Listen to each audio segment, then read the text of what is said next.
Hello, and welcome to my final TOK exhibition.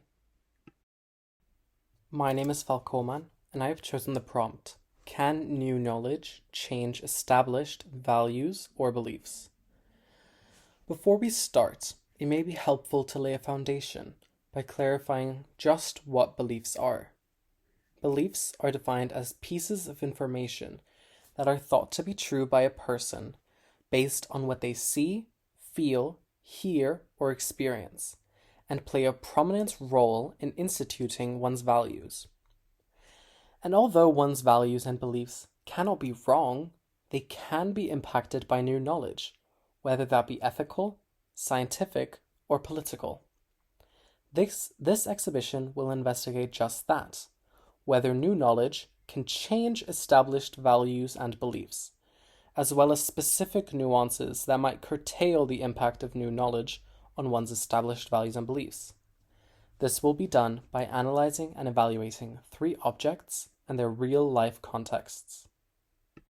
Let's start by looking at the first object, which is a photograph of Walter Freeman, who is widely regarded as the father of the lobotomy, performing his final lobotomy in 1967.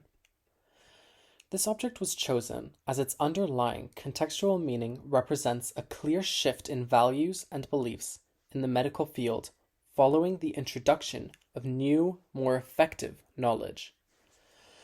For some context, a lobotomy was a medical procedure that involved smashing an ice pick through a patient's skull, piercing their prefrontal cortex. Lobotomies were said to have had various medical purposes, purportedly alleviating psychiatric and neurological disorders like schizophrenia and bipolar disorders, as well as quote-unquote undesirable behaviors like kleptomania and homosexuality. Although this may seem foreign and absurd to us now, they were actually seen as an effective procedure just 55 years ago, as evidenced by 1/3 of lobotomies being deemed successful, even though the majority of procedures resulted in the patients dying or being left in vegetative states for the rest of their lives.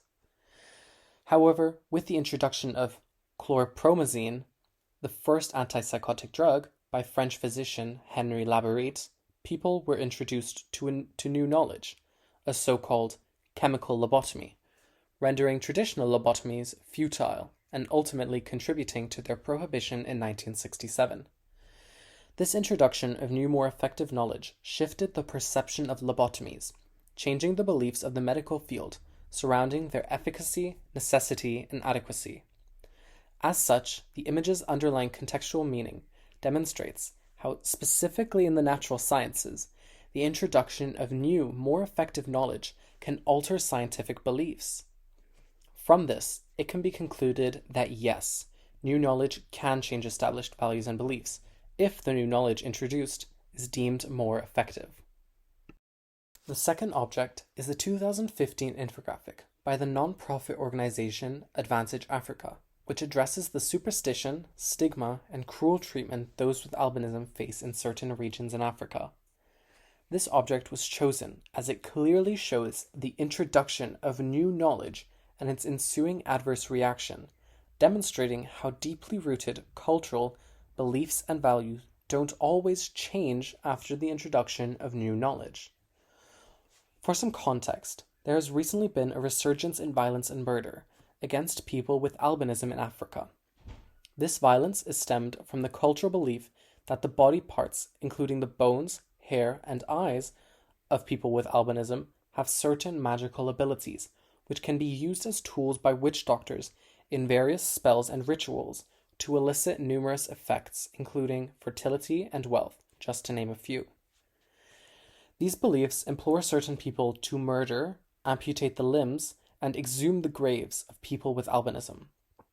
However, due to the constant efforts of governments, the media, and non-profit organizations like Advantage Africa, new ethical knowledge regarding these beliefs, values, and practices has been disseminated to these so-called albino hunters.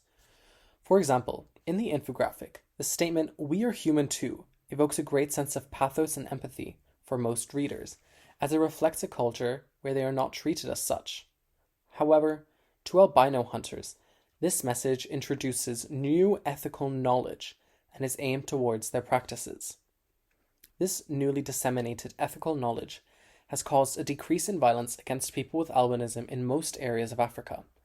Tanzania, however, has seen an adverse reaction to the new knowledge, as since the infographic's release, violence against people with albinism rose drastically, making 2016 the year with the most violence against people with albinism to date. This demonstrates that through the introduction of new ethical knowledge, established values and beliefs may not change, as evidenced by Tanzania's rise in attacks against people with albinism.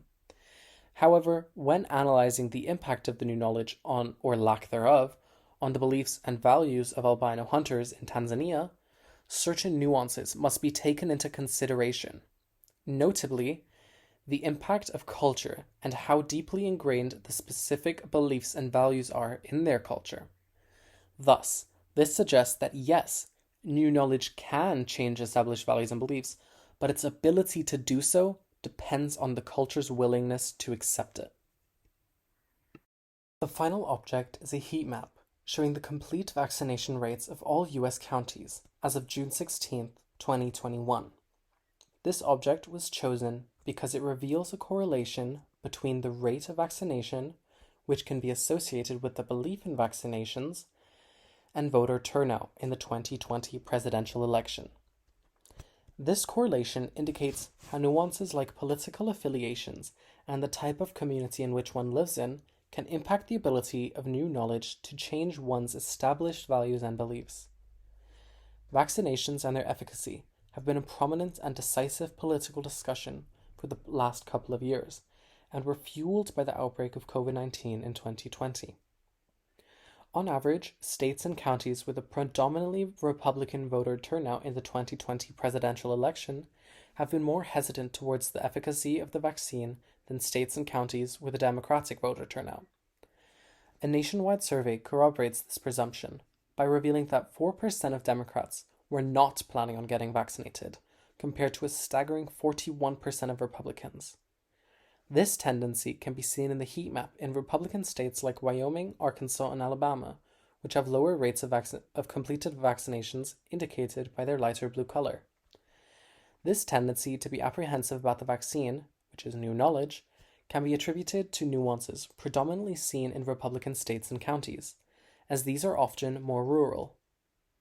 People living in more rural communities are less likely to grasp the severity of COVID-19 due to a lack of unbiased and reliable information as well as personal experiences.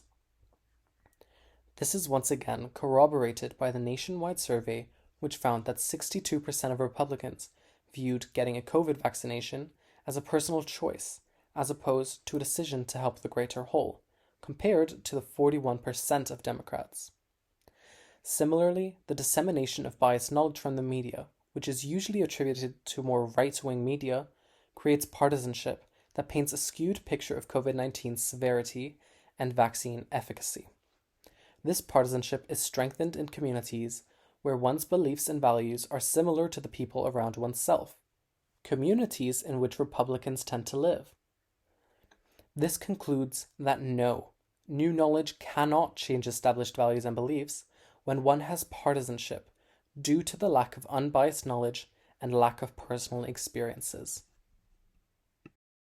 In summation, yes, new knowledge can change established values and beliefs in various areas of knowledge, and often relies on its effectiveness over the previous beliefs. However, the ability of new knowledge to change established values and beliefs can be hindered by political and cultural nuances that deter people from taking the new knowledge into account, preventing a change in beliefs and values. Thank you for listening.